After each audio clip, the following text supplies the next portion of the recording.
अस्सलाम वालेकुम, this is Moid Pirzada. आज 8 अगस्त 2024 है, थर्सडे जुमेरात का दिन है और आज के दिन में बांग्लादेश में एक अबूरी हुकूमत इंटरिम गवर्नमेंट ने बनना है। मेरी अंडरस्टैंडिंग है कि डॉक्टर मोहम्मद यूनुस जो फॉर्मर फाउंडर हैं ग्रामीण बैंक के, वो पेरिस से वापस बांग्लादेश पहुंच चुके हैं। आज तवक्को ये है कि इस 15 रुकनी इंटरिम गवर्नमेंट की शायद आज इसका ऐलान हो सकेगा। आज अगर इसका ऐलान ना हुआ तो कल के दिन फ्राइडे तक डेफिनेटली इसका ऐलान हो जाएगा। लेकिन जहन में ये बात रखनी बहुत ज़रूरी है कि जो रियल पावर है इस वक्त जिसने ये इंटरिम गवर्नमेंट बनानी है, वो बांग्लादेश के chief of army staff chief of staff जो हैं जनरल वकारुज़्ज़मा हैं, जो 23 जून 2024 को आर्मी चीफ बने थे और यूं अभी उन्हें आर्मी चीफ बने हुए 2 महीने भी मुकम्मल नहीं हुए और उस क्राइसिस से डील कर रहे हैं। मैंने कई दफ़ा अपने वीलॉग्स के अंदर ये कहा कि जब आप पाकिस्तान से बाहर की सूरत हाल को देखते हैं, जहां आपकी फीलिंग्स और आपके जज्बात या आपके तसुबात जो हैं वो उतनी बुरी तरह से इन्वॉल्व नहीं होते, आपके फिक्स्ड आइडियाज़ नहीं होते, वहाँ आप सूरत हाल के एनालिसिस से चीज़ों को बहुत बेहतर समझ सकते हैं। जनरल वकारुज़्ज़मा की इस वक्त बांग्लादेश के पावर स्ट्रक्चर में और उसके मुस्तकबिल में क्या अहमियत है, इसे मैं कंपेयर करूँगा जनरल कमर जावेद बाजवा साहब की पोजीशन से जब वो आर्मी चीफ बने नवंबर 2016 में, और उसके बाद जनरल कमर जावेद बाजवा जो हैं उन्होंने क्या किया। और जनरल वकारुज़्ज़मा की जो इस वक्त सिचुएशन है बांग्लादेश के स्ट्रेटिजिक चेकर बोर्ड के अंदर और पावर डायनामिक्स हैं, इसे बहुत ज़रूरी है कि हम कंपेयर करें जनरल कमर जावेद बाजवा साहब की जो सिचुएशन थी नवंबर 2016 में, जब उस वक्त के प्राइम मिनिस्टर जनाब नवाज शरीफ साहब ने जो फंसे हुए थे पनामा के स्कैंडल में, उन्होंने उन्हें आर्मी चीफ बनाया। ये जो कंपैरेटिव एनालिसिस है, इससे बांग्लादेश में तो खैर पता नहीं, हमें बहुत ज़्यादा लोग नहीं देखते होंगे, लेकिन बांग्लादेश की स्टूडेंट मूवमेंट जो है, स्टूडेंट्स अगेंस्ट डिस्क्रिमिनेशन को भी कुछ थोड़ा फ़ायदा हो सकता है। लेकिन पाकिस्तान के अंदर बहुत से लोग जो गुज़श्ता 6 बरस की पाकिस्तानी पॉलिटिक्स की जो ट्रांसफॉर्मेशन है उसे ठीक तरह से नहीं समझ सके हैं बिकॉज ऑफ उनके अपने फिक्स बिलीफ सिस्टम है। और मेरी तवक्को ये है कि पाकिस्तानी अखबारात के जो रिपोर्टर्स हैं, जो एडिटोरियल टीम्स में काम करते हैं, अखबारात से बढ़ के पाकिस्तानी टेलीविज़न चैनल के जो रिपोर्टर्स हैं, जो मुख्तलिफ एंकर्स को सपोर्ट करने वाली रिसर्च टीम है, जो कुछ मैं कहूँगा वो इसे थोड़ा सा अपना माइंड इसके ऊपर लगाएंगे और अपने माइंड को स्क्रैच करेंगे, पीछे जाके देखेंगे कि पाकिस्तान में क्या हो रहा था और कैसे पॉलिटिकल साइंस और इंटरनेशनल रिलेशन के लेंस से हम पाकिस्तान की पॉलिटिक्स के क्राइसिस को बहुत बेहतर समझ सकते हैं। अच्छा जी, अब ज़रा कंपैरिजन करते चले जाएं पॉइंट बाय पॉइंट। सबसे पहले देखें कि जनरल वकारुज़्ज़मा जो इस वक्त चीफ ऑफ स्टाफ हैं बांग्लादेश के और तमाम ताकत का महवर हैं, जिनके ऊपर बांग्लादेश की सियासत का मुस्तकबिल का दारोमदार है, जिनके ऊपर ना सिर्फ बांग्लादेश की सियासी जमातें उनकी तरफ देख रही हैं, जो स्टूडेंट्स अगेंस्ट डिस्क्रिमिनेशन की मूवमेंट है वो उनकी तरफ देख रहे हैं, अवामी लीग की हारी हुई जो लीडरशिप है उनकी तरफ दिख रही है, बल्कि हिंदुस्तान की पावरफुल इस्टेब्लिशमेंट जो गुज़श्ता 15 बरस से बांग्लादेश के ऊपर हुकूमत कर रही है इनडायरेक्ट तरीके से, जिसका सारा इन्फ्लुएंस है वो उनकी तरफ देख रही है। उसके अलावा हो सकता है जैसा कि हिंदुस्तान की इस्टेब्लिशमेंट इल्ज़ाम लगा रही है, वहाँ के ज़राए इब्लाग अपने खदशे का इजहार कर रहे हैं कि पाकिस्तान की इस्टेब्लिशमेंट या वहाँ की इंटेलिजेंस भी इसमें मुलव्वस है, ये सब लोग इनकी तरफ देख रहे हैं। तो ये जनरल वकारुज़्ज़मा जो हैं ये कौन है? पहले ज़हन में रखिए कि जनरल वकारुज़्ज़मा कमीशन लेते हैं 1985 में और यूं 2024 में अंदाज़न 40 बरस की मिलिट्री सर्विस जो है वो मुकम्मल कर चुके हुए हैं। और इस पोजीशन पे आने से पहले वो CGS थे तकरीबन 6 महीने के लिए, उससे पहले वो पर्सनल स्टाफ ऑफिसर थे आर्मी डिवीज़न के अंदर, जो कि प्राइम मिनिस्टर ऑफिस जो है शेख हसीना की उनकी टीम के अंदर ये आर्मी डिवीज़न जो है ये काम करता था। और यूं वकारुज़्ज़मा जो है उनका एक बहुत ही close working relationship Sheikh Hasina के साथ था। तो जब 23 जून 2024 को शेख हसीना ने जनरल वकारुज़्ज़मा को आर्मी चीफ बनाया, chief of the army staff बनाया, तो बड़ी क्लियर अंडरस्टैंडिंग थी। उस वक्त स्टूडेंट क्राइसिस शुरू हो चुका हुआ था, तो उनकी क्लियर अंडरस्टैंडिंग ये थी कि मुझे आपने इस क्राइसिस से निकालना है। और जो उनकी बाद में ग्रीवेंस रही है, जिसका बहुत चर्चा हम सुन चुके हैं, वो यही है कि आपने फ़ौज को इस्तेमाल नहीं किया। वो उनको इस आखिर में भी कहते हैं कि बड़ा एक इंटेंस किस्म का डायलॉग हुआ उनके और जनरल वकारुज़्ज़मा के दरमियान में, जिसमें वो एक्सपेक्ट करती थी कि जनरल वकार फ़ौजी ताकत का इस्तेमाल करेंगे, लेकिन जनरल वकार ने उस फ़ौजी ताकत का इस्तेमाल नहीं किया।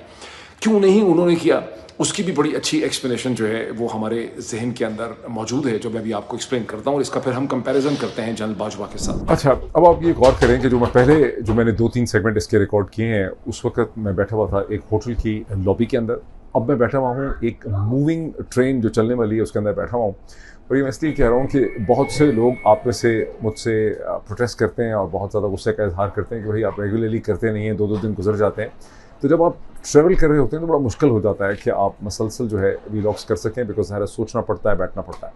Now coming to the story कि जनरल कमर ज़मा जो हैं उन्होंने क्यों नहीं शेख हसीना को उन्होंने बेल आउट किया, जबकि शेख हसीना ने 23 जून 2024 को जब उनको लगाया तो विद क्लियर अंडरस्टैंडिंग लगाया कि वो उनको बेल आउट करेंगे। वो एक्सपेक्ट करती थी कि वो फ़ौज की ताकत का इस्तेमाल करेंगे। इसका जवाब बड़ा आसान है समझना। जनरल वक़ार ने शेख हसीना को बेट्रे नहीं किया। वो किसी भी तरह अगस्त के शुरू में और जुलाई के आखिर में इस सूरत हाल में अब थे ही नहीं कि वो शेख हसीना की मदद करने के लिए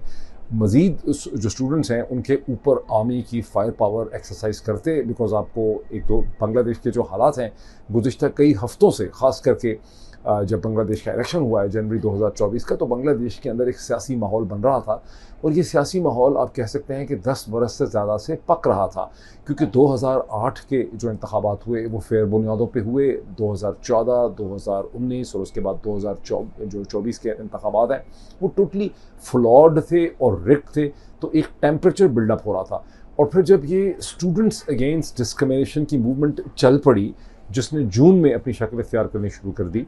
और क्योंकि हाई कोर्ट का जो डिसीजन आया था जिसने उन 30% कोटे को रेस्टोर किया था वो जून में आ गया था। जुलाई में आपको याद होगा कि बांग्लादेश की आर्मी के जूनियर अफसरान ने एक स्टेटमेंट इशू की जिसमें उन्होंने हुकूमत को और यूँ समझिए कि आर्मी की हाई कमांड को उन्होंने ये मैसेज दिया कि हम बांग्लादेश के जो लोग हैं और स्टूडेंट्स हैं उनके ऊपर किसी भी सूरत में आर्मी अफसरों को या आर्मी की फायर पावर को इस्तेमाल ना किया जाए। जब आप इन तमाम सेट्स ऑफ सर्कमस्टांसेस को देखते हैं तो आप देखते हैं कि एक नया चीफ ऑफ स्टाफ है CS जनरल कमर जमान वक़ारुज़्ज़मा। और जनरल वक़ारुज़्ज़मा जो है जब वो आगे पीछे देखता है, पहले तो जब एक नया जनरल आता है जैसे कि नवंबर 2016 में जनरल कमर जावेद बाजवा आते हैं, तो उससे फ़ौज की, क्योंकि वो he is one of the equals at that time, उसे फ़ौज का जो स्ट्रक्चर होता है उसके ऊपर उसे कंट्रोल नहीं होता, उसके पास डोमिनेशन नहीं होती। तो जनरल वक़ारुज़्ज़मा जो है वो किसी भी तरह से इस सिचुएशन में नहीं है कि बांग्लादेश की फ़ौज के अंदर और सड़कों पे जो माहौल है उस माहौल में जहाँ पहले ही सैकड़ों लोगों की हलाकत हो चुकी है, हज़ारों ज़ख्मी हो चुके हैं, पता नहीं कितने अरबों रुपए की अमलाक जो हैं वो जल के खाकस्तर हो चुकी हैं, वो इस सिचुएशन में थे ही नहीं कि बांग्लादेश की फ़ौज की फायर पावर को स्टूडेंट्स के ख़िलाफ़ इस्तेमाल करते। यहाँ पर अब एक पॉइंट बड़ा इंपॉर्टेंट है। वो पॉइंट ये है कि जब पाकिस्तान के अंदर मई 9, 2023 की साजिश की गई तो बड़ी क्लियर फोरसाइट थी कि अगले चंद हफ्तों के अंदर लोग सड़कों पर निकल आएंगे इलेक्शन मांगने के लिए, और सूरत हाल ऐसी हो जाएगी कि हो सकता है हमें सड़कों के ऊपर तशद्दुद करना पड़े, जो कि एक पूरी ट्रेडिशन थी कि हमने नहीं करना, एक पूरी कहानी बनाई हुई थी कि हम पाकिस्तान की अफवाज जो है वो पाकिस्तान के लोगों पे गोली नहीं चलाएंगी। इसलिए एक ऐसी सिचुएशन पैदा की गई जिसमें ये कहा गया कि लोग शरपसंद हैं और वो रियासत के ख़िलाफ़ हैं, और उन्होंने रियासत के इदारों और तनसीबात के ऊपर हमला कर दिया। यहाँ से आपको मई 9 की स्ट्रेटिजिक सिग्निफिकेंस जो है वो बेहतर तौर पे समझ आएगी। बॉटम लाइन ये है कि in the beginning of August 2024 general Waqar-uz-Zaman जो हैं, आपको उन्होंने बहुत मेहरबानी नहीं की स्टूडेंट्स के ऊपर या बांग्लादेश के अवाम पे और वहाँ की सियासत लोगों पे। वो कतई तौर पे इस सिचुएशन के अंदर थे ही नहीं कि वो बांग्लादेश की आर्मी की फायर पावर को अनलीश कर सकते स्टूडेंट्स के ख़िलाफ़, बिकॉज वो मोमेंट जो है वो गुजर चुका हुआ था। अच्छा, अब इस सूरत हाल को कंपेयर करें जनरल वक़ारुज़्ज़मा की जो सूरत हाल है बांग्लादेश के चीफ ऑफ स्टाफ की in the last week of July in the first week of August 2024।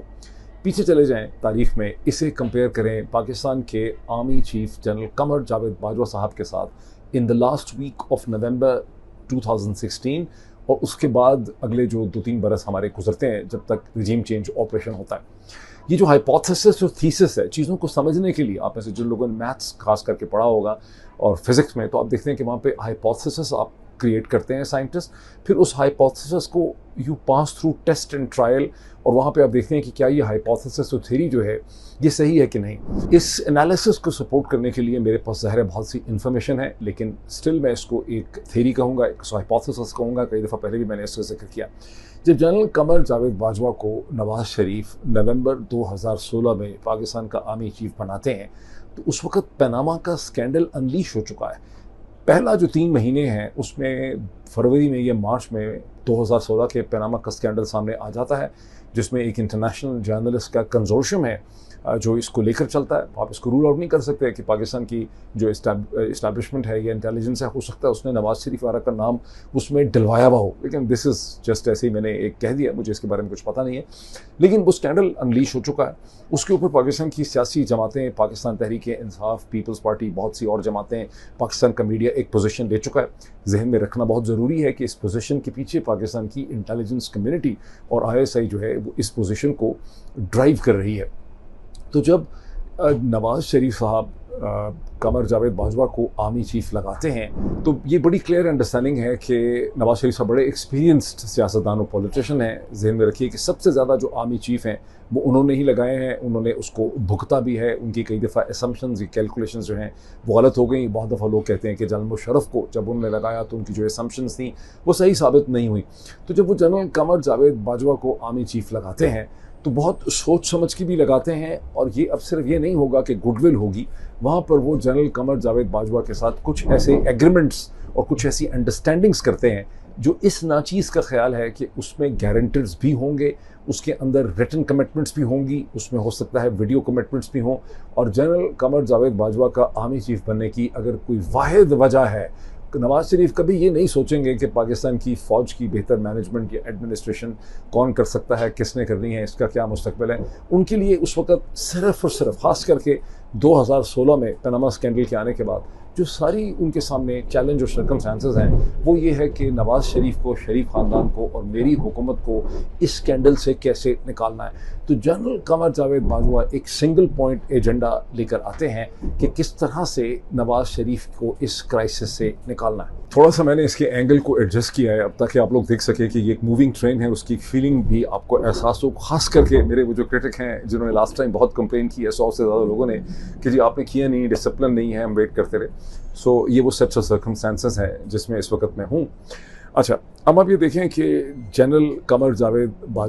General Bajwa साहब जो हैं, जनरल बाजवा को ने नवाज शरीफ को बचाना है। उनकी मेन सिंगल गोल ही ये है आर्मी चीफ बनने का कि उन्होंने नवाज शरीफ को बेल आउट करना है। लेकिन in the circumstances between then and the next 12 months और 18 मंथ्स, बिकॉज नवाज शरीफ को अल्टीमेटली सुप्रीम कोर्ट का फैसला जब उनके खिलाफ आता है 28 जुलाई 2017 को, तो उन्हें रिज़ाइन करना पड़ता है। और जनरल कमर जावेद बाजवा, जिनको लाया ही इसलिए गया था कि उन्होंने नवाज शरीफ को बेल आउट करना है, वो उनको बेल आउट नहीं कर सके। इसका क्या मतलब है? क्या इसका मतलब है कि जनरल बाजवा ने नवाज शरीफ को बिट्रे किया? हरगिज़ नहीं। अगर आप उसके बाद की कॉन्वर्जेशन देखिए 2018 और 19 की, जो बहुत सा पब्लिक इंटरेक्शन हुआ है जनरल बाजवा और नवाज शरीफ के दरमियान में, तो आप उसको जब सम टोटल में देखेंगे, बहुत से ऐसे जर्नलिस्ट हैं जिन्होंने इसको बड़ा फॉलो किया है, तो आपको ये महसूस होगा कि जनरल बाजवा अपने फादर इन लॉ के ज़रिए मुसलसल नवाज शरीफ साहब को ये एहसास और यकीन दिलाते रहे हैं कि देखिए मैं आपके साथ सिंसियर हूँ, मैं आपके साथ लॉयल हूँ, मैंने आपको बिट्रे नहीं किया, मैं सूरत हाल को ठीक कर रहा हूँ। और फिर वो सूरत हाल को ठीक करते हैं। क्या होता है नवंबर 2016 से लेकर 18 तक जब इलेक्शन होते हैं जुलाई के, उस वक्त के जो DGI हैं वो जनरल बाजवा को लगता है कि उनके एहतमाद के नहीं हैं, और शरीफ तो वो अपने काम को फैसिलिटेट करने के लिए अपनी मर्ज़ी के DGC लेकर आते हैं। ये उस वक्त है जब पाकिस्तान के लोग पहली दफ़ा, ये पाकिस्तान का मीडिया जनरल फैज़ हमीद साहब से, जो उस वक्त एक मेजर जनरल हैं, सिंध में कहीं पनू आकल में बैठे हुए हैं, मेजर जनरल फैज़ हमीद को जनरल बाजवा इस्लामाबाद में, पिंडी में, ISI में ला के DGC बनाते हैं। और जब DGC बनाते हैं तो पूरी ISI में अगले चंद हफ्तों महीनों में उनको एम्पावर किया जाता है, और वो DGI से ज़्यादा फंक्शनल और फ़ाल वहाँ पर बनकर हमें नज़र आते हैं। जो जनरल फैज़ हमीद हैं वो अपनी पहली जो कुछ कॉल्स करते हैं, उनको जनरल बाजवा ये कहते हैं कि आपने नवाज शरीफ को बेल आउट करना है। उसका इस तरह से पता चलता है कि वो कई TV एंकर्स को कॉल करके उन्हें ये कहते हैं कि हम इस टेम्परेचर को कम करना चाहते हैं जो नवाज शरीफ की हुकूमत के साथ है, हम इस तासुर को ख़त्म करना चाहते हैं कि पाकिस्तान की मिलिट्री इस्टेब्लिशमेंट जो है वो नवाज हुकूमत के ख़िलाफ़ कुछ कर रही है। अनफॉर्चुनेटली उसमें से एक कॉल जनरल फैज़ हमीद शहीद अरशद शरीफ को करते हैं, जो बाकायदा उसके ऊपर एक ट्वीट कर देते हैं, और जब उनको ये लगता है कि उनके ट्वीट को लोगों ने नोटिस नहीं किया और कोई जनरल फैज़ हमीद से वाकिफ़ नहीं है, और जो जनरल फैज़ हमीद के करीबी दोस्त हैं उनसे आप इसको कंफर्म कर सकते हैं, तो शहीद अरशद शरीफ एक इंतहाई जुर्रतमंदाना इक़दाम उठाते हैं। वो कहीं से अननोन जनरल फैज़ हमीद की तस्वीर हासिल करते हैं, just imagine he was unknown, और उस तस्वीर को ट्वीट लगा के शहीद अरशद शरीफ ट्वीट कर देते हैं, कहते हैं कि ये कौन है डीजीसी जो इसमें इतनी हिम्मत है कि ये पाकिस्तानी मीडिया को ये बताया कि पाकिस्तानी मीडिया को कैसे रन करना है। ये उस वक़्त का माहौल है। और फिर उस वक़्त फ़ौज के अंदर एक ऐसा सेंस ऑफ डायरेक्शन बन चुकी है नवाज़ शरीफ के ख़िलाफ़, because of Hindustan factor principally तौर पर फ़ौज के अंदर एक तासुर कायम हो चुका है कि नवाज़ शरीफ फ़ौज के ख़िलाफ़ साजिश कर रहे हैं हिंदुस्तान से मिल के। बाकी सारी करप्शन की कहानी एक सेकेंडरी इशू है। तो और ISI नवाज़ शरीफ को हटाने के ऊपर और पनामा के पूरे स्कैंडल पे बहुत ज़्यादा काम कर चुकी हुई है। जब जनरल कमर जावेद बाजवा कुछ मिलिट्री गैरिजन्स में जाते हैं तो जो यंग ऑफिसर्स हैं, कैप्टन्स एंड मेजर्स, वो उनको बड़ा सख्ती से कन्फ्रंट करते हैं। जहन में रखिए कि यंग ऑफिसर्स ही थे, कैप्टन मेजर्स, जिन्होंने बांग्लादेश के अंदर अपनी स्टेटमेंट जो है वो जुलाई के महीने में इशू की है। यंग ब्लड बॉयल्स, जो आदमी जब एक दफ़ा प्रिविलेज के साइकिल में आ जाता है कर्नल ब्रिगेडियर ऑनवर्ड, उसके अंदर से इखलाकी जुर्रत जो है वो कमज़ोर पड़ जाती है, उसके अंदर स्टैंड लेने की हिम्मत नहीं होती। जो आइडियलिस्ट होता है वो नौजवान होता है। इन सारे वाक़यात के दरमियान में एक अजीब डेवलपमेंट भी होती है। वो डेवलपमेंट जनरल बाजवा की जो सूरत हाल और पोजीशन है नवाज़ शरीफ साहब की मदद करने के लिए या उनको बेल आउट करने के लिए, उससे तकरीबन नामुमकिन बना देती है। ये बड़ा इंपॉर्टेंट मोमेंट है जब FIA की और हुकूमत की एक रिपोर्ट आती है डॉन लीक्स के हवाले से, और फ़ौज के अंदर डॉन लीक्स के हवाले से बहुत सख्त किस्म की फीलिंग, जज्बात और इम्प्रेशन पाए जाते हैं। उन जज्बात और फीलिंग्स को एको करने के लिए, एक ड्रामा करने के लिए, ऑप्टिक्स के लिए, जनरल गफूर जो है इस वक्त DG ISPR हैं, उनको जनरल बाजवा खुद लिख कर एक ट्वीट देते हैं जो ये है कि हम आर्मी जो है वो इस रिपोर्ट को डॉन लीक्स की इसे रिजेक्ट करती है। नवाज शरीफ साहब वहाँ पर बहुत बड़ी स्ट्रेटेजिक मिस्टेक करते हैं। वो जनरल बाजवा को अपने ज़ाती मुलाजिम के तौर पर ट्रीट करते हैं, बिल्कुल उसी तरह से जिस तरह से शेख हसीना ने जनरल वक़ारुज़्ज़मा जो है उनको अगस्त में ट्रीट करने की कोशिश की कि तुम्हें मैं लेकर आई थी, मैंने तुम्हें चीफ बनाया, तुम मुझे बेल आउट नहीं कर रहे, तुम फायर पावर खोल दो आर्मी की, जबकि जनरल वक़ार उस वक्त बिल्कुल इस सिचुएशन में नहीं है। जनरल बाजवा जो हैं उनकी मजबूरी को नवाज़ शरीफ अपनी एरोगेंस में बिल्कुल अंडरस्टैंड नहीं करते और वो बड़ा सख्त उसके ऊपर रिएक्शन रद्द-ए-अमल करते हैं। जनरल बाजवा और उनके father in law general Amjad जो हैं वो नवाज़ शरीफ साहब को बाकायदा माफ़ी मांगने के लिए और समझाने के लिए जाते हैं प्राइम मिनिस्टर हाउस में। नवाज़ शरीफ साहब जनरल बाजवा के साथ बहुत ही एरोगेंस के साथ, टोटल लैक ऑफ अंडरस्टैंडिंग के साथ जो है वो ट्रीट करते हैं और उन्हें कहते हैं कि जनरल गफूर जो हैं, मेजर जनरल गफूर जो हैं, जो DG ISPR हैं, इन्हें फौरी तौर पे फायर कर दें, सैक कर दें। जनरल बाजवा उनको बहुत बताते हैं कि मैं कुछ हफ्तों में इन्हें अलग कर दूंगा, हटा दूंगा, लेकिन फौरी तौर पे अगर मैं करूँगा तो फ़ौज के अंदर ये चीज़ जो है मेरे बहुत ख़िलाफ़ जाएगी और मतलब फ़ौज इसको बर्दाश्त नहीं कर सकेगी, मेरी सिचुएशन बड़ी अनटेनेबल और मुश्किल हो जाएगी। लेकिन नवाज़ शरीफ साहब जो हैं वो इतनी एरोगेंस के साथ जनरल अमजद के साथ और जनरल बाजवा के साथ ट्रीट करते हैं कि दरमियान में मीटिंग छोड़ के चले जाते हैं, अंदर ये कह के कि कोई और जनाने में घर के अंदर मीटिंग आ गई है, और उसके बाद वहाँ से पैगाम दिया जाता है कि अब प्राइम मिनिस्टर जो है वो मसरूफ़ हो गए। जनरल बाजवा बहुत डिसहार्टेंड होते हैं, वापस आते हैं, फौरी तौर पे कोर कमांडर मीटिंग करते हैं और कोर कमांडर्स को कहते हैं, और अकॉर्डिंग टू सम सोर्सेज वो कहते हैं कि नहीं मैं स्टेप असाइड करने के लिए, रिज़ाइन करने के लिए तैयार हूँ। जब उनके बाकी कोर कमांडर उन्हें कहते हैं कि नहीं आप रिज़ाइन न करें, आप यहाँ पर कुछ ना कुछ कर दें, इसको कहें कि ये अपोलोजाइज़ कर लें जनरल गफूर जो है DG ISPR, और उसके बाद let's deal with the situation. जिसके बाद जनरल गफूर को कहा जाता है और वो अपनी एक एक्सप्लेनेशन देते हैं कि मकसद ये नहीं था वगैरह वगैरह वगैरह, जो भी वो कहते हैं, इट्स अ रिकॉर्डेड थिंग। उसके बाद मैं बल्कि उस वक्त मुझे याद है मीरपुर आज़ाद कश्मीर में किसी ऐसे ही दफ्तर के अंदर बैठा हुआ था जहाँ बैठ के मैंने वो प्रेस कॉन्फ्रेंस जनरल गफूर की देखी, और वहाँ जो ऑफिसर्स थे वो गुस्से से पागल हो गए कि मतलब फ़ौज की इतनी ज़्यादा बेइज्जती की गई। ये वो मोमेंट है जिसके बाद जनरल बाजवा की जो एबिलिटी थी to bail out Nawaz Sharif साहब वो तकरीबन बिल्कुल ख़त्म हो गई। अच्छा, इस चीज़ को समझना जो है वो बहुत ज़रूरी है कि जब एक नया आर्मी चीफ, एक जनरल को आर्मी चीफ बनाया जाता है, लेफ्टिनेंट जनरल को,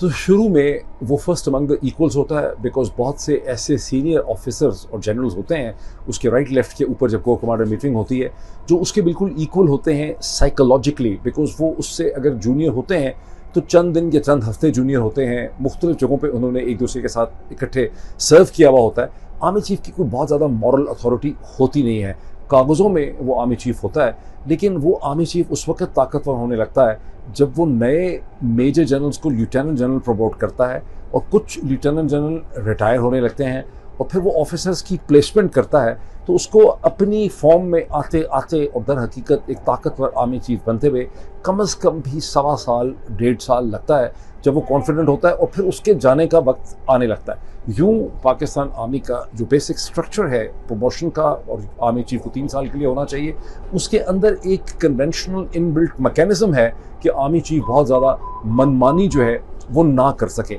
जब एक आर्मी चीफ को आप प्रमोशन दे देते हैं, जो कि इमरान खान की ज़िंदगी का सबसे बड़ा ब्लंडर था, जिसके लिए इमरान खान को as a politician and prime minister किसी भी तरह से माफ़ी नहीं मिल सकती, तो इमरान खान ने अपने आप को, पाकिस्तान तहरीक इंसाफ को, पाकिस्तान की फ़ौज को, पाकिस्तान की रियासत को बहुत ज़्यादा नुकसान पहुँचाया। एंड रेस्ट श्योर, मेरा वर्ड याद रखें, there is no way you can forgive Imran Khan for this, ठीक है। और उसके मुकाबले में नवाज शरीफ साहब जो हैं, उनकी जो अंडरस्टैंडिंग है पाकिस्तान आर्मी की डायनामिक्स के हवाले से वो बहुत सुपीरियर है। आप ज़रूर ये कह सकते हैं कि चूँकि उन्होंने सीखा है on the ropes, Nawaz Imran Khan को मौका मिला ही नहीं इन सारे डायनामिक्स को अंडरस्टैंड करने का, लेकिन जनरल बाजवा को जब उन्होंने प्रमोशन दी, उन्होंने उनको एक्सटेंशन दी, तो वो इमरान खान का बहुत बड़ा पॉलिटिकल ब्लंडर था, विच क्लियरली शोड कि इमरान खान को मिलिट्री डायनामिक्स और पॉलिटिकल डायनामिक्स की कोई भी ज़्यादा अंडरस्टैंडिंग उनको नहीं थी। देखिए, एक बड़ी इंटरेस्टिंग बात यह है कि 2022 का जो रिजीम चेंज ऑपरेशन है, उस वक्त और आज तक पाकिस्तानी मीडिया के बहुत से हिस्सों के अंदर एक गलत फहमी पाई जाती है, जो आज भी आपको अखबारों के कॉलम्स के अंदर, इदारियों में, डिस्कशंस में नज़र आ जाती है, as if general Bajwa and Imran Khan had fallen out with each other, और इमरान खान ने कुछ ऐसी एरोगेंस की या मिस्टेक्स की या इकोनॉमी मिसमैनेज कर दी या उस्मान बुज़दार के इशू पे कॉम्प्रोमाइज़ नहीं किया, वरना जनरल बाजवा उनके साथ बड़े लॉयल और सिंसियर थे। देखिए, जनरल बाजवा कभी भी इमरान खान के साथ कमिटेड नहीं थे। जनरल बाजवा की कमिटमेंट हमेशा नवाज शरीफ साहब के साथ थी, और इस क्वेश्चन को रेज करना चाहिए कि नवाज शरीफ ने आर्मी चीफ बनाते हुए क्या ऐसी चीज़ गारंटी या कंट्रोल रखा कि जनरल बाजवा बाद में भी उनके साथ कोऑपरेट करते रहे। एक मैं इसमें एग्जांपल अगर ऐड कर दूं तो चीज़ें बड़ी क्लियर हो जाती हैं। उस एग्जांपल का ताल्लुक है जुलाई 2018 के इंतखाबात से। मैं उस वक्त दुनिया न्यूज़ का इलेक्शन सेल का हिस्सा था as the leading senior anchor, और हबीब अकरम साहब जो हैं सेल को हेड करते थे। 100 से ज़्यादा इसमें रिसर्चर और इंटर्नी इस इलेक्शन सेल में काम कर रहे थे, और मुझे बड़ी अच्छी तरह से याद है कि किस तरह रात के 11 बजे अगर इलेक्शन के नताइज उसी तरह से आते रहते जैसे कि आ रहे थे पंजाब से, तो पाकिस्तान तहरीक इंसाफ और इमरान खान की जमात ने 61 नहीं बल्कि आसानी से 75 या 80 के दरमियान 75 से 80 तक उनको पंजाब में सीटें ले लेनी थी। और ये सीटें सारी की सारी पाकिस्तान तहरीक इंसाफ की बाय एंड लार्ज हैं, जिन्हें छीन के जब आरटीए सिस्टम को बंद किया गया तो नवाज शरीफ की जमात पीएमएलएन को इन सीटों को दे दिया गया। अच्छा, इस सारे एनालिसिस के अंदर आप एक दो चीज़ें और डाल दें तो ये बिल्कुल कंप्लीट हो जाएगा। आपको कुछ बाकी रिसर्च आप इसके ऊपर खुद कर सकते हैं गूगल के ऊपर से। ख्वाजा आसिफ साहब ने जो मुख्तलिफ पिछले चंद महीनों में जो मुख्तलिफ इंकशाफात के ये स्टेटमेंट्स की, उससे हमें ये पता चलता है कि वो कहते हैं कि अप्रैल 2019 में इलेक्शन तो हुए, जुलाई 2018 के अंदर इमरान खान की हुकूमत तो बनी कहीं अगस्त 2018 के अंदर, लेकिन ख्वाजा आसिफ साहब कहते हैं कि अप्रैल 2019 में हमें पंजाब की हुकूमत भी ऑफ़र हुई और हमें दिसंबर 2019 में वफाकी हुकूमत भी ऑफ़र हो चुकी हुई थी। इसके अंदर फिर प्लेटलेट का ड्रामा ऐड कर दें, नवाज शरीफ साहब का जेल से निकलना ऐड करें, लंदन जाना ऐड करें, पीएमएलएन का जनरल बाजवा की एक्सटेंशन को सपोर्ट करना ऐड करें, तो पूरी की पूरी सिचुएशन जो है वो आपके सामने क्लियर हो जाती है। आई रेस्ट माई केस, लेकिन रिक्वेस्ट मेरी आपसे ये है कि आप इससे तमाम लोग जो हैं गूगल को इस्तेमाल करें, मुख्तलिफ इवेंट्स को याद करें, ख़ास करके आप इसे जो लोग अखबारों के टेलीविज़न के रिपोर्टर्स हैं, मुख्तलिफ टीम्स के साथ काम करते हैं, इन चीज़ों को और वाक़यात को याद करें। ख़ास करके देखें कि फरवरी 2021 के अंदर डस्का सियालकोट में जो नौशीन वर्सेस मल्ही का जो इलेक्शन था, जो बाई इलेक्शन था छोटा सा, जिसमें दर हकीकत जीतना नौशीन ही को था, लेकिन उसमें इलेक्शन कमीशन ने और जनरल बाजवा की तायद से किस तरह का स्कैंडल बनाया गया ये साबित करने के लिए कि पाकिस्तान तहरीक इंसाफ मुजरिम है और पंजाब में बड़ी गैर मकबूल है, उसको भी इसमें ऐड कर दें तो ये एनालिसिस जो है सूरत हाल का सारा कंप्लीट हो जाता है। आई रेस्ट माय केस।